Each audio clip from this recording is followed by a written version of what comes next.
Shyok tunnel के शुरू होने से दुर्मुख श्योक दौलत बेग ओल्डी रोड अब पूरे साल चालू रह सकेगी। डीएसडीबीओ रोड भारत के लिए सबसे रणनीतिक सड़कों में से एक है, जो लेह से दुर्मुख और श्योक गांव होते हुए सीधे दौलत बेग ओल्डी तक जाती है। यह सड़क एलएसी के बेहद नजदीक चलती है, इसलिए चीन के साथ तनाव के समय इसका महत्व और बढ़ जाता है। जो लद्दाख है वो हमारे लिए सामरिक दृष्टि से बहुत ही इम्पोर्टेंट है और पहले भी मैंने बताया है कि जो इसकी कनेक्टिविटी है, पहले हमारे पास में थ्रू जोजिला एक श्रीनगर से लेह के लिए रास्ता था, फिर उसके बाद में ये उपशी से मनाली से होता हुआ उपशी का एक रास्ता है जिसमें 4 पासेस हैं और इसमें हमेशा विंटर के दौरान ये स्नो बाउंड हो जाती है और ये यहाँ पे इसको ये दोनों रास्ते हम यूज़ नहीं कर पाते हैं। अभी जो तीसरा रास्ता है जो नीमू पदम दारचा है, उसके ऊपर जैसा कि मैंने पहले भी बताया है, बॉर्डर रोड्स ने पिछले साल इस पर शिंकुल्ला टनल था जिसमें माननीय प्रधानमंत्री ने फर्स्ट ब्लास्ट किया था और नीमू पदम दारचा रोड जो है वो तकरीबन 298 किलोमीटर्स है और वो लेह के लिए सबसे शॉर्टेस्ट डिस्टेंस में हम लेह तक पहुंचेंगे। और ये उसमें जब टनल बन जाएगा, ये शिंकुल्ला टनल 4 साल के अंदर ये शिंकुल्ला टनल बन जाएगा, तब हम देखेंगे कि ऑल वेदर कनेक्टिविटी लेह के लिए बहाल होगी। यही नहीं, हम एक चौथा रास्ता उसकी भी प्लानिंग अभी चल रही है जो तकलिंगला पास से होता हुआ सदन, यहीं से अगर हम साउथ की तरफ जाएं तो हिमाचल प्रदेश से होता हुआ एक और रास्ते का भी अभी डीपीआर अंडर प्रिपरेशन है।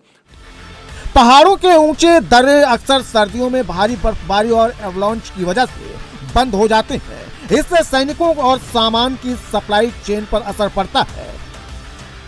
नई श्योक टनल इस परेशानी को काफी हद तक दूर कर देगी। यह सैटेलाइट की नजर में भी नहीं आएगा क्योंकि इसे तैयार ही ऐसे किया गया है। आपने बताया ये श्योक टनल जो है ये एक कट एंड कवर टनल है। इसके लिए मैं थोड़ा बताना चाहूँगा कि नॉर्मल जो टनल होती है वो पहाड़ के बीच में से जाती है। ये एक ऐसा टनल है जो जैसे हम नॉर्मल रोड बनाते हैं तो पहाड़ के जो स्लोप है उसको काटते हुए हम जाते हैं और उसी पहाड़ के स्लोप में रोड बनती है। पर ये कट एंड कवर टनल का मतलब ये होता है कि जो पहाड़ का ढलान इतना ही स्टीप है और उसमें रॉक फॉल और अवलांच का जब डर होता है तो हम उस रोड को कवर करते हैं। तो यानी हम कट करते हैं फिर उसको कवर करते हैं। ये जो हमारा हिमालयन जियोलॉजी है इसमें इसकी बहुत आवश्यकता है। 7.5 मीटर ऊंचाई और 7 मीटर्स इसकी लंबाई है। आसानी से ट्रूप मूवमेंट या हैवी जो व्हीकल्स हैं या उनके साथ जो बाकी आर्टिलरी गन्स और टैंक्स इन सब को ले जाने के लिए सक्षम है। ये कैसा गेम चेंजर होगा और इससे कितना फायदा होने वाला है? देखिए, आपने सही बोला, जो हम यहाँ पर खड़े हैं ये किलोमीटर 53 है और ये जो स्ट्रेटेजिक रोड है जिसको हम दुर्मुख श्योक दौलत बेग ओल्डी रोड बोलते हैं, ये टोटली 256 किलोमीटर है और यहाँ से अगर हम 50 मीटर की दूरी पर श्योक नदी है और श्योक नदी में पानी का बहाव और जो टोटल फ्लो है और जो आजकल चेंज हमने देखा है कि इसमें पानी ज़्यादा आने लग गया है। तो इसके कारण इस रोड को एक तरीके से हमने और सक्षम बनाना है, जिसके लिए ऑलरेडी हमने प्लानिंग की है कि इसको रोड को हम डबल लेन करेंगे। और जैसा कि आपने बताया कि ये अगर किलोमीटर 53 है तो इसी रोड पे हम आगे चलते हुए किलोमीटर 120 पर गालवान का जो लोकेशन है फिर आगे जाकर के दौलत बेग ओल्डी आता है। तो ये स्ट्रेटेजिक और सामरिक दृष्टि से तो बहुत ही इम्पोर्टेंट है। Shyok tunnel cut and cover तकनीक से बनाई गई है। ये 7 मीटर चौड़ी और 7.5 मीटर लंबा है। इसमें आसानी से टैंक, तोप और सेना की गाड़ियों के काफिले आ जा सकते हैं। श्योक टनल सड़क के उस हिस्से को बाईपास करती है जो लगातार एवलांच, लैंडस्लाइड और बाढ़ के खतरे में रहता है। दारमुख श्योक दौलत बेग ओल्डी रोड पर निर्मित 920 मीटर लंबे श्योक टनल का भी उद्घाटन हुआ है। दुनिया के सबसे कठिन और चुनौतीपूर्ण टेरेन्स में निर्मित यह इंजीनियरिंग मार्वल लद्दाख जैसे स्ट्रेटेजिक एरिया में all weather reliable connectivity ensure करेगा। इसके अलावा श्योक टनल भारी बर्फबारी, अवलांच और एक्सट्रीम टेम्परेचर वाले क्षेत्रों में भी सुरक्षा, मोबिलिटी और विशेषकर हार्श विंटर्स के दौरान तेज डिप्लॉयमेंट कैपेबिलिटी को भी कई गुना बढ़ाएगी। आज राजनाथ सिंह 5,268 करोड़ रुपए की लागत के 125 प्रोजेक्ट को देश को समर्पित किए। उसमें सबसे अहम लद्दाख के 8 रोड, 30 ब्रिज और 3 ऐसे प्रोजेक्ट्स हैं जो कि भारतीय सेना के लिए बेहद अहम हैं।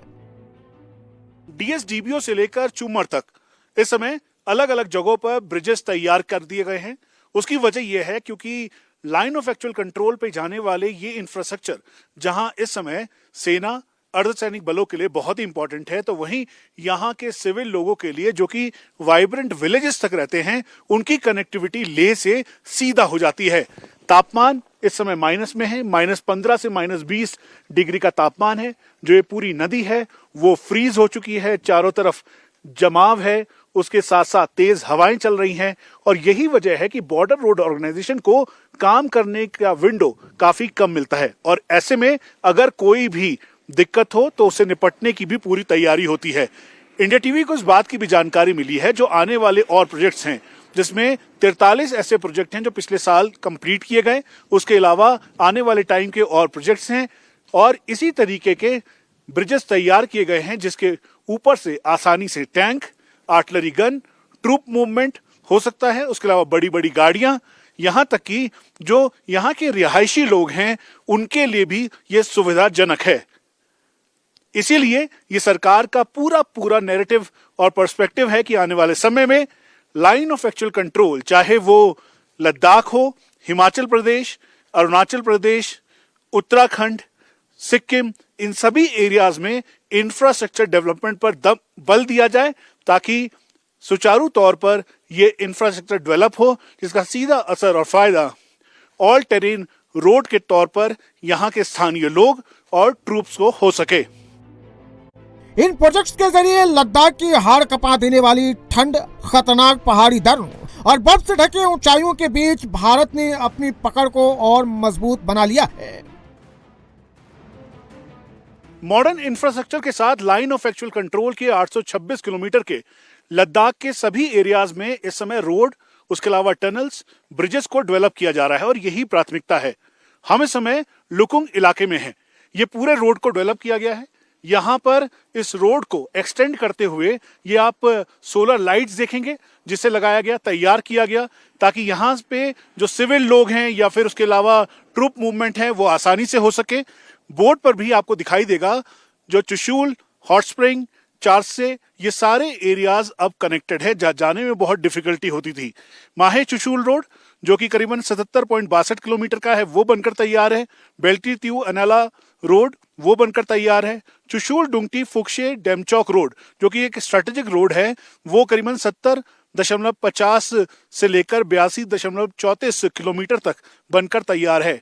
उपशी सरचू रोड, उसके अलावा खालसर अगम श्योक रोड और हैंडले से लेकर चूमर रोड जो कि 96 किलोमीटर का है, इन सब की पूरी तैयारी की जा चुकी है। और इसी तरीके की ये जो ब्लैक टॉपिंग दिखाई दे रही है, ये ब्लैक टॉपिंग की गई है। ऑल वेदर रोड है। इस समय तापमान -15 डिग्री है और इसके साथ साथ यहाँ पर चारों तरफ इसी तरह से रोड, इंफ्रास्ट्रक्चर और नेटवर्क को कनेक्ट किया गया है ताकि जो चाहे यहाँ के वाइब्रेंट विलेजेस हों जिसमें फोबरांग, चुशूल, उसके आसपास के एरियाज हैं, उसके अलावा जो यहाँ पर भारतीय सेना, आईटीबीपी, पैरामिलिट्री फोर्सेस के जवानों की तैनाती है, बॉर्डर रोड ऑर्गेनाइजेशन लगातार काम कर रही है ताकि सुचारू तौर पर इंफ्रास्ट्रक्चर को मजबूती के साथ तैयार करते हुए आने वाली चुनौतियों का सामना किया जा सके। एलएसी के उस पार चीन लगातार अपना इंफ्रास्ट्रक्चर बढ़ा रहा है। साल 2020 में हुए गलवान टकराव के बाद भारत ने भी चीन से लगे बॉर्डर एरिया में कनेक्टिविटी को तेजी से बढ़ाया है। भारत ने एक साल के अंदर 40 ब्रिज सिर्फ लद्दाख में तैयार किए हैं।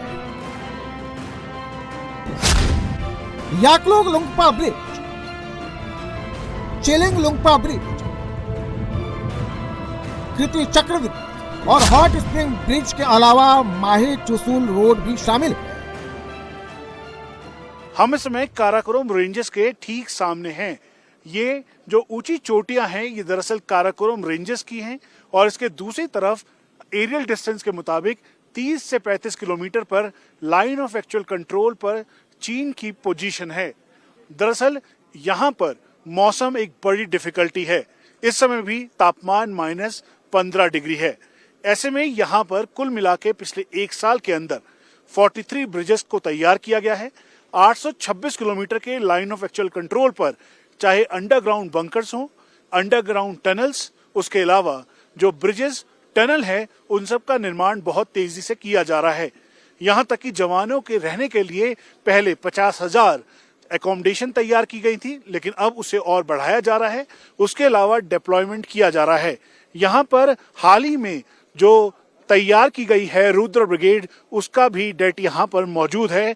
और हम आपको ये भी बता दें कि इसी तैयारी के साथ खासतौर पे जो वाइब्रेंट विलेजेस हैं उन सब से कनेक्टिविटी बढ़ाई जा रही है ताकि यहाँ के ट्रूप मूवमेंट हो या फिर सिविल मूवमेंट, उन सबको इस इंफ्रास्ट्रक्चर से फायदा हो सके।